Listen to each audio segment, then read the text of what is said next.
বন্ধুরা এই যে দেখতে পাচ্ছেন ইন্ডিয়ান একটি চিপস যে দেখতে পাচ্ছেন এটা হচ্ছে সেই সীমান্ত পিলার।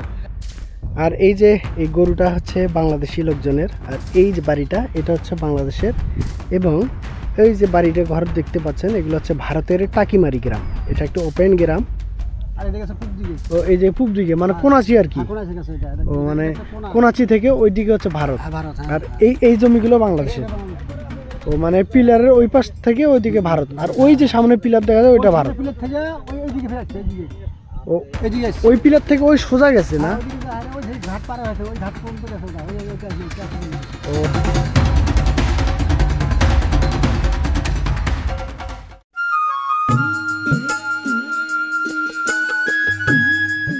বালাহার চর একটি ভারত বাংলাদেশ সীমান্তবর্তী দুর্গম চর। এখানকার বসবাসকারী মানুষদের জীবন প্রতিনিয়ত সংগ্রামের মধ্যে দিয়েই চলে। নদী ভাঙন, যোগাযোগের ব্যবস্থার অভাব, শিক্ষা ও চিকিৎসা এখানে নেই বললেই চলে। তারপরও সংগ্রাম করে টিকে থাকে এই চরের মানুষজন। সব মিলিয়ে এখানকার জীবন বড়ই কষ্টকর। একদিকে সীমান্ত অঞ্চল, অন্যদিকে নদী ভাঙনের শিকার। সব মিলিয়ে তারা এই চরে সংগ্রাম করে টিকে থাকে। এখান থেকে শহরের দূরত্ব প্রায় 40 কিলোমিটার। পাড়ি দিতে হয় নদীপথ। কখনো বা নৌকা থাকে, কখনো বা থাকে না। বর্ষায় এই চরবাসীদের নৌকায় প্রধান যানবাহন। শুষ্ক মৌসুমে তাদেরকে পাড়ি দিতে হয় এই দুর্গম বালুময় পথ। আজ আমরা যাচ্ছি সেই ভারত বাংলাদেশ সীমান্তবর্তী চরে। সেখানকার মানুষের জীবনযাপন আপনাদের সামনে তুলে ধরব। তাই আপনারা এই ভিডিওটি ধৈর্য সহকারে শেষ অবধি দেখতে থাকুন।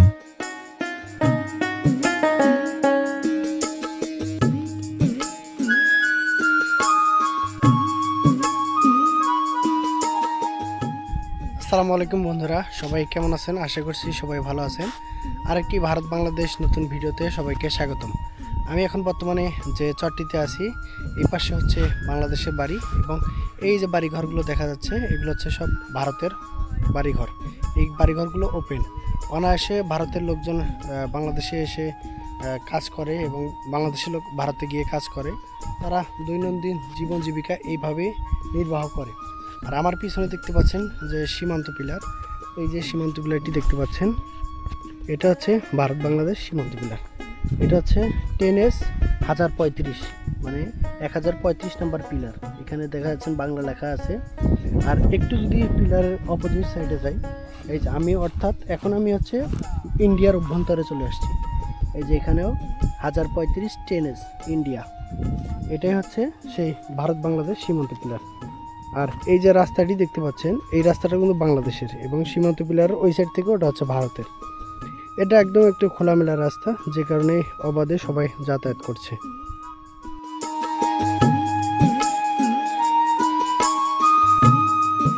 ওই চরে কামলা আছে, চরে 6টা কামলা কাম করতেছে, এখন বাদ দিয়ে দিতেছি। তো ভাত খাওয়াইতে হয় না? কাকাদের ডাউল মনে হয় রান্না করে নিয়ে এসেছেন। ডাউল নিয়েছি, ভাত নিয়েছি, বেগুন ভাজি, আর কি নিব। কাকা, হ্যাঁ, আপনি যাইতেছেন যে ইন্ডিয়া কাছাকাছি? হ্যাঁ, ইন্ডিয়ার সাথে দিয়ে যাইতেছি, কাছাকাছি ভারত বাংলার মাঝখান দিয়া মাঝখান দিয়ে? হ্যাঁ। মাঝখানে রাস্তা না? রাস্তা। আচ্ছা যান। এই রাস্তা যাবে ভারত বাংলাদেশ মাঝখানে। হ্যাঁ হ্যাঁ। বন্ধুরা এই যে একটি নদীর ঘাটে দাঁড়িয়ে আছি, আর এটা হচ্ছে ব্রহ্মপুত্র নদ। আর একটি নৌকা আসতেছে, এখন আমরা এই নৌকাতে করে যাব ওই পারে চরে। ওটাও একটি ভারত বাংলাদেশ সীমান্তবর্তী চর। আর এই যে এই সোজা পিছনে যে চরটি দেখতে পাচ্ছেন ওটা হচ্ছে ভারতের, আর এই সাইডেগুলো হচ্ছে বাংলাদেশের। আমরা এই বাংলাদেশের চরে যাব এবং সেইখানকার মানুষের জীবনযাপন আপনাদের সামনে তুলে ধরব। এই যে নৌকাতে উঠলাম, এখন এই নৌকা বেয়ে যাবো ওই পারে। কাকা যাবো তো ওই পারে, ওটা তো ভারত বাংলাদেশ সীমান্তবর্তী এলাকা। এক পাশে ভারত, এক পাশে বাংলাদেশ। আমরা তো বাংলাদেশ দিয়ে যাব না? কি ওই যে ওগুলো কি ভাত খাবার দাবার আছে? খান নাই এখনো? না খাই হলাই খান, অসুবিধা কি? না না কাকা, এই জন্য তো আসলাম যে উনি কোথা থেকে আসলো। আপনি যে বলছেন এতে অনেক খুশি। যাই, আপনাকে অসংখ্য ধন্যবাদ আমাদেরকে দাওয়াত দেওয়ার জন্য। এটা হচ্ছে ব্রহ্মপুত্র নদ। আর আপনাদের ইয়াতে কি বলে? এটা ব্রহ্মপুত্র না, এটা গঙ্গাধার। ও এটা গঙ্গাধার। হ্যাঁ, ব্রহ্মপুত্র হলো ওই পাশে, পূর্ব দিকে আরো। ও না না, ওই পাশে বালাহাটের ওই পাশে মানে ব্রহ্মপুত্র। আর না না না, বালাডি এইটাই গঙ্গাধার এইটাই ও এটা এই গঙ্গাধার কি ভারত থেকে আসছে? হ্যাঁ হ্যাঁ, মনে হচ্ছে এই গঙ্গাধারটা দুইটা ভাগ হয়েছে, এটা মাতানো ওই দিক থেকে আছে আর সেই দিক দিয়ে বাইরে হয়েছে। ও ভারত থেকে বেয়ে আসছে পানিটা, বড়পুকুরটা হলো ওই পাশে। তাহলে তো এই যে এটাও তো ভারত থেকে ভাসে আসলো। হ্যাঁ হ্যাঁ। আচ্ছা আচ্ছা, কাকার সাথে কথা বলে ভালো লাগলো। অবশেষে চলে আসলাম সেই ঘাটে। এই ঘাট থেকে এখন আমরা এই সীমান্তবর্তী অঞ্চলে প্রবেশ করব।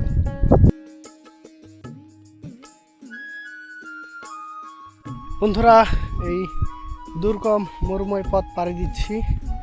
চারপাশেই ধুধু করে মরুভূমি। প্রায় 1 ঘন্টা যাবৎ হাঁটার পরে একটি বাড়ি দেখলাম চরের।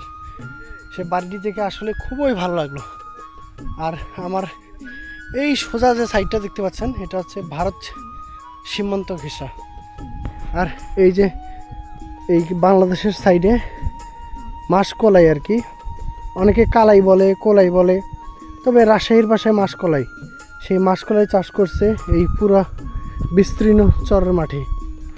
এই ফসলি জমিগুলোতে ফসল খুবই পরিমাণ ভালো হয়, কেন চরের উর্বর মাটিতে এই ফসলগুলো খুব ভালো ফলন হয়। এই জন্য চরবাসীরা মূলত এই চর ছেড়ে কোথাও যায় না, এই চরের মাটিতে সংগ্রাম করে কষ্ট করে বেঁচে থাকে। এই যে সামনে একটি বাড়ি দেখতে পাচ্ছি, অনেক উঁচু। পানি আসলে এই বাড়িতেও পানি ওঠে, যে কারণে এই বাড়িতে মাটি কেটে অনেক উপরে উঠাইছে।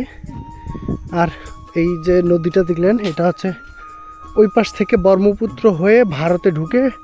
আর এই যে বাড়িটা হচ্ছে অনেক উঁচুতে করা।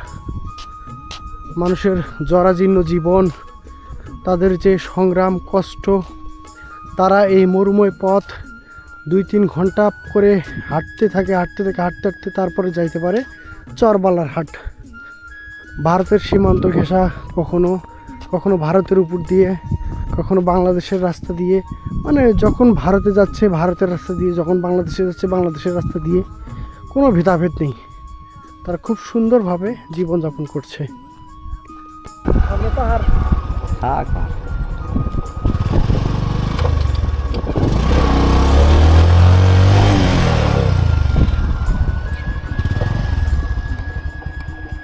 আসসালামু আলাইকুম চাচা, ভালো আছেন? কি করতেছেন? মানে ইট পরিষ্কার করতেছেন? আপনার বাসা এটাই? ও এটাই নতুন করতেছেন? না না, এটা তো মসজিদ ঘর। ও মসজিদ ঘরে কাজ করতেছেন? আল্লাহ সুবহানাল্লাহ, খুব ভালো কাজ করতেছেন। এই যে মসজিদটা করতেছেন, এটা চরের নাম কি? এটা হলো 14গুড়ি এবং ঝাউগুড়ি। 14গুড়ি ঝাউগুড়ি। ঝাউগুড়ি কি ওইদিকে? ঝাউকুড়ি, ঝাউকুটি ওইদিকে, আর এটা 14গুড়ি। আচ্ছা আচ্ছা। এখান থেকে ভারত সীমান্ত ঘেঁষা কত দূর? বলবো এই তো ওই গ্রাম ভারত। ও ওই গ্রামটা ভারত না? মাঝখান ওই গ্রামে যতটুকু আর এখান থেকে অতটুকু মাঝখান থেকে সীমা। ও আচ্ছা আচ্ছা, মানে ভারত সীমান্ত ঘেঁষা এই মসজিদটি তৈরি হচ্ছে। হ্যাঁ আচ্ছা, না, এখানে দূর আছে। দূর আছে মানে 1/2 কিলোমিটারের মতো আর কি? না, 1/2 কিলো হবে না, মানে একটু 100 মিটার, এরকম 100 মিটার বা 70 মিটার হবে না, মানে 1/2 কিলোরও অর্ধেক হবে আর কি। আচ্ছা, এই মসজিদ ঘরে কি আপনি একাই কাজ করতেছেন? না, আরো অনেকে আছে। মিস্ত্রি আছে 5 জন, তারপরে আরো লোকজন আছে। ও আচ্ছা আচ্ছা, মানে এটা চরটার নাম হচ্ছে ঝাউকুটি। 14গুড়ি। ও 14গুড়ি। বন্ধুরা দেখেন, এই 14গুড়ি চরের বাড়িঘরগুলো, এই 14গুড়ি চরের মানুষজন সবাই মিলে এই মসজিদটি নির্মাণ করতেছে, আল্লাহর ঘর নির্মাণ করতেছে। এই কাকা পরিশ্রম করতেছে, এখানে ইটগুলো পরিষ্কার করতেছে। এখানে কি আগেও মসজিদ ছিল? হ্যাঁ ছিল না, ওটাই মেরামত করা হচ্ছে? না না না, এটা আগে মসজিদ ছিল। এই জায়গাটা নদীর গর্ভে বিনিশ হয়ে গেছিল, মানে নদী গর্ভে পুরো জায়গা মসজিদ সহ গেছিল। ওই জায়গায় ওই যে ওই বাজারে কন্যা মসজিদ বাজারে, ওইখানে বসবাস করলাম। ও ওইখানে নদী ভেঙে গেল, আবার জায়গার মতো জায়গায় আছে। ও মানে এখানটা যখন ভাঙছে তখন ওই পারে গেছিল? ওইবারে গেছে। আর এখানটা যখন জাগছে তখন ওই পার থেকে এই পারে আসছে? হ্যাঁ, 22 বছর পরে আবার ফেরাইলাম। 22 বছর পর আসলেন? হ্যাঁ। 22 বছর পরে এই নিজের যে মাতৃভূমি এইটা ফিরে পেলেন? হ্যাঁ হ্যাঁ হ্যাঁ। ও রে আল্লাহ, এই যে 22 বছর পর এনারা বসত ভিটা গড়ে তুলছে এখানে। আর বন্যা আসার কারণে এনারা গেছিল হচ্ছে ওই পারে যখন গেছিল তখন নদী ভরাট ছিল। এখন পানি কমে যাওয়ার কারণে চর জাগছে, যে কারণে ওনারা আবার মাতৃভূমিতে চলে আসছে। মুফতি মৌজা যাওয়ার পরে 22 বছর বসবাস করলাম। 22 বছর এখানে বসবাস করছে, তারপরে আবার ফের ওই মৌজাটা ভেঙে গেল, ভেঙে যাওয়ার পরে আবার ফের জায়গার মানুষ জায়গায় আসছে, আবার জায়গার মান জায়গায় আসছে না? চর উঠছে, ওরে আল্লাহ আল্লাহ। আমরা চলে আসি। আল্লাহ হেফাজত করুক। এই চরবাসীদের অনেক কষ্ট এবং সংগ্রাম করে বেঁচে থাকতে হয়। মাইলের পর মাইল আপনাদের বালুময় পথ পাড়ি দিতে হয় না? আইলেন না এখান থেকে। হয়, অনেকটা পথ বালু পথ হেঁটে হেঁটে আসলাম। যদিও বা বাইক নিয়ে আসছি, বাইক তো চালানো যাচ্ছিল না বালুর মধ্যে। আচ্ছা, যা দেখছেন তা বোঝাই যায় যে কিরকম বালু। হ্যাঁ হ্যাঁ হ্যাঁ, আচ্ছা আচ্ছা। এই যে বাড়িঘরগুলো কেবল গড়ে উঠতেছে এখানে। এই আল্লাহর ঘর মসজিদটাও গড়ে উঠতেছে। বন্ধুরা, এই যে চরের বাড়িগুলো দেখতে পাচ্ছেন, এখানে হচ্ছে চরবাসীরা আবার ফিরে আসছে 20 বছর পর। এই যে গবাদি পশু ওনারা লালন পালন করে, এখানে 2টা গরু দেখা যাচ্ছে। আবার এই যে কাকার বাড়ি, যে কাকার সাথে কথা বললাম, ওনার বাড়ি ওইটা। আর এখানে হচ্ছে 2টা গবাদি পশু লালন পালন করতেছে। এটা হচ্ছে বাসা। এই যে কারেন্টের তার দেখতে পাচ্ছেন, এখনও কারেন্ট আসেনি এই চরে। এই যে বড় একটা ট্রাক্টর দেখা যাচ্ছে। এই চরে মূলত 3 থেকে 4টি পরিবার বসবাস করে। তারা খুব সুন্দরভাবে এই চরে জীবনযাপন করছে। কৃষিকাজ, গবাদি পশু লালন পালন এগুলো করেই তারা এখানে টিকে আছে।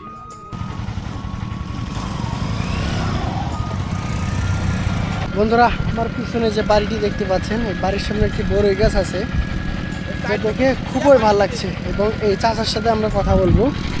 চাচা, এটা বাড়ি কি আপনি করলেন? এটা ওই জায়গায় নদী ভাঙতেছে, ভাঙার কারণে এই সর এসে বাড়ি করতেছে। ইনশাল্লাহ সয় সম্পত্তি ভালো আছে, 6টা ভাই আমরা 100 বিঘার মতো সম্পত্তি আবাদ করি। ওই কামলা আছে, ডেলি দিন ভাত নিয়ে আসে নাকি বাবু। ও, হ্যাঁ। মানে আমি শুনলাম যে 20 বছর আগে এটা হচ্ছে এই যে নদীর ভাঙনের কারণে এটা ব্লিন হয়ে গেছিল, একদম শেষ হয়ে গেছিল, ঘর বাড়ি সহ নাকি ব্লিন হয়ে গেছে। এই জায়গায় আমাদের বাড়ি ছিল, ওই চরে গেছি আবার বালাহাট গেছে, আবার ওই জায়গায় ভাঙতেছে, আবার এই জায়গায় এসে ঘর বাড়ি এইখানে ঘর বাড়ি আমাদের চরের মাসের এইটাই সুখ, আর কিছু নাই। এইটাই সুখ। হ্যাঁ, এইটাই মনে করো বাড়ি ভাঙবে, ওই চরে যাই, ও চর থেকে এই চরে আসে। মানে আপনার কথাটা শুনে খুবই ভালো লাগলো যে এইটাই সুখ। হ্যাঁ, প্রকৃত অর্থে এইটাই সুখ না? আর বাবা যত কষ্ট হয়ে এইটাই সুখ, এইটাই সুখ না? আমরা চরের মধ্যে আবাদ করে খাই। তবে যে 20 বছর পর, এই 20-22 বছর পর আপনাদের জমি ফিরে পাইলেন, হ্যাঁ, নদী থেকে জাগলো, আপনাদের কেমন লাগতেছে? আমাদের খুব ভালো লাগে, খুব ভালো লাগে। হ্যাঁ, এটা মানে আমরা তো করা পারি না, দাদার সম্পদ, বাবাও করতে পারে না, দাদার সম্পদ। দাদার 300 বিঘা সম্পদ, ভারতে পড়ে গেছে 200 বিঘা, 100 বিঘা বাংলায়। ও, আমার বাবা বাংলায় আসছে, আর 2 চাচা ভারতে। ও, 2 চাচা আপনার ভারতে? জি, জি, জি। কোন পাশ থেকে ভারত শুরু কাকা? এই তো এই যে সামান্য এই জায়গা থেকে মনে করো 20 সেকেন্ড, ওই যে 20 সেকেন্ড, ওই যেগুলো বাড়ি সব ভারত, ও, ওগুলা যেগুলো ভারত।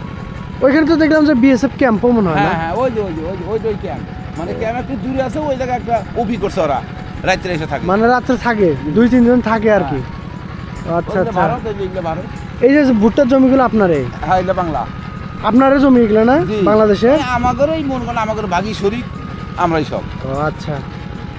এই যে চাচার হচ্ছে 300 বিঘা জমি ছিল দাদার, না? জি, আপনার দাদার 300 বিঘা জমি ছিল। কোন জায়গায় ছিল বাবা? আমার দাদার 300 বিঘা জমি, ওই যে বাড়িগুলো এটা ভারত, ওই জায়গায় আছে বেশি, আর এদিকে 100 বিঘা। ও, মানে 200 বিঘা এখনো ভারতের মধ্যে পড়ছে? ভারতের মধ্যে। ওইলে আমার চাচারা আছে 2 ভাই, ওরা খায়। আমার বাবা ছিল বাংলায়, আমরা এটা খাই।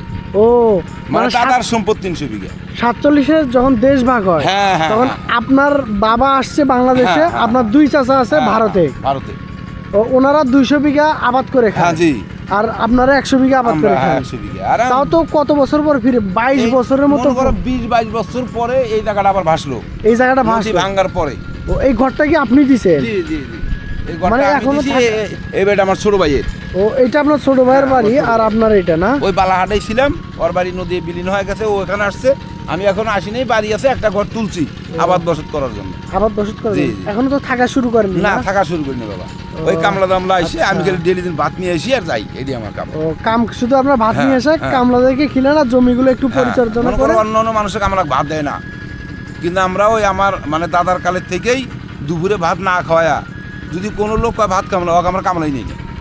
ও, তার মানে আপনাদের একটা এওয়াজ আছে, মানে হ্যাঁ, হ্যাঁ। এওয়াজ রেওয়াজ অনেকেই বলে যে আপনাদের বংশ পরম্পরা হ্যাঁ, হ্যাঁ, জি, এইভাবেই জি। চলছে, আমার দাদার বাড়িতে সবসময় 20 জন 10 জন 15 জন থাকছে, থাকছে যদি কাম নাও করছে তাও ভাত খাইছে। মানে যোদ্ধার বংশের মতো ছিল। হ্যাঁ জি জি। ও আচ্ছা, তাহলে আপনার ভাইয়ের বাড়িটা কোন দিকে? আমার দাদা ছিল গরিপুর রাজার 1 নম্বর পর্যা। 1 নম্বর জি, পর্যা। উনি ইচ্ছা করলে 2,000 বিঘা জমি নিতে পারবে, নাই নাই বলছে না অবৈধ জমি আমি নিব না। অবৈধ জমি নেননি না, না? আমার ভাইয়ের বাড়ি হলো ওই যে টাওয়ারটা দেখা যায়, ওই জায়গায় আমার এক চাচার বাড়ি, আর এই জায়গায় এক চাচার বাড়ি। মানে এই ভারতের গ্রামে এক হ্যাঁ, চাচার হ্যাঁ, বাড়ি, হ্যাঁ। মানে টাকিমারি বলে। টাকিমারি, আর একটা হলো পাটামারি। পাটামারি। পাটামারি হলো 70 বিঘা জমি আছে অনেক বাড়ি। ও, ওইটা হচ্ছে কোন জেলা ভারতের? এইটা আগে ছিল, এইটা ছিল গোয়ালপাড়া জেলা। গোয়ালপাড়া।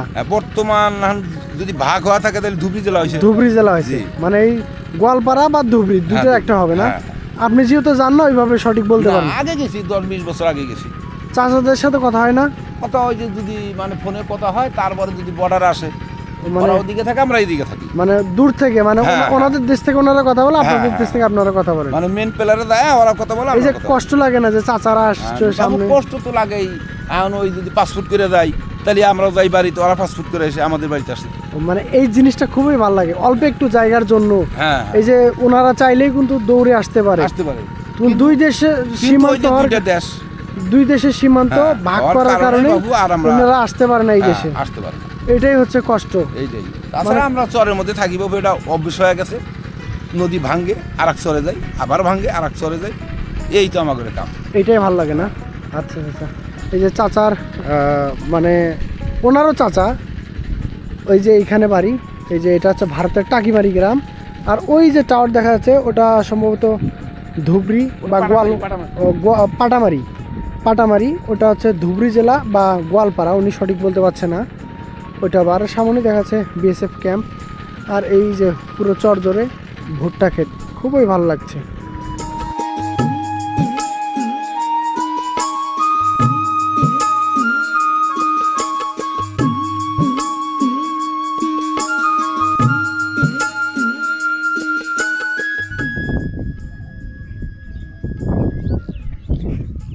চাচা আসসালামু আলাইকুম, ভালো আছেন বাবা?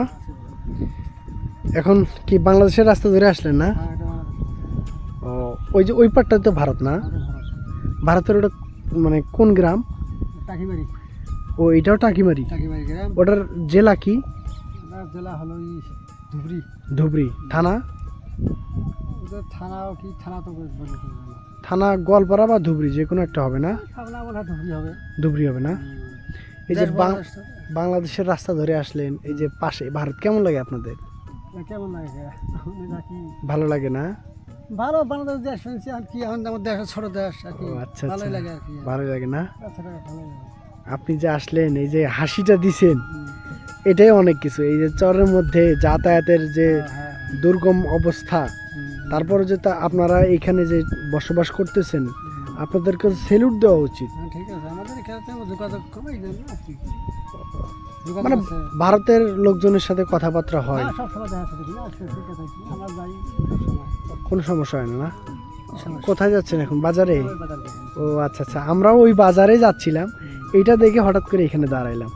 এই যে বুঝতে পারেন না। চাচার সাথে কথা বললাম, চাচা আমাদেরকে বলতেছে বাবারা আজকে থাকো, খাওয়া দাওয়া করে যাও। চাচা কিন্তু বাংলাদেশের অংশ দিয়ে আসলো, এবং চাচার ডান সাইডটা হচ্ছে ভারত। খুবই ভালো লাগলো চাচার সাথে পরিচয় হয়ে, এবং আমাদের জেলাও গেছিল। আবার গেলে আমাদের অবশ্যই স্মরণ করবেন, যে গাইবান্ধা নিউ মার্কেটে আমাদের দোকান আছে, ওখানে স্মরণ করবেন। আর আজকের এই ভিডিওটি এই পর্যন্ত শেষ করছি। আশা করছি সবাই ভালো থাকবেন, সুস্থ থাকবেন। আল্লাহ হাফেজ। চাচা ভালো থাকবেন, আসসালামু আলাইকুম।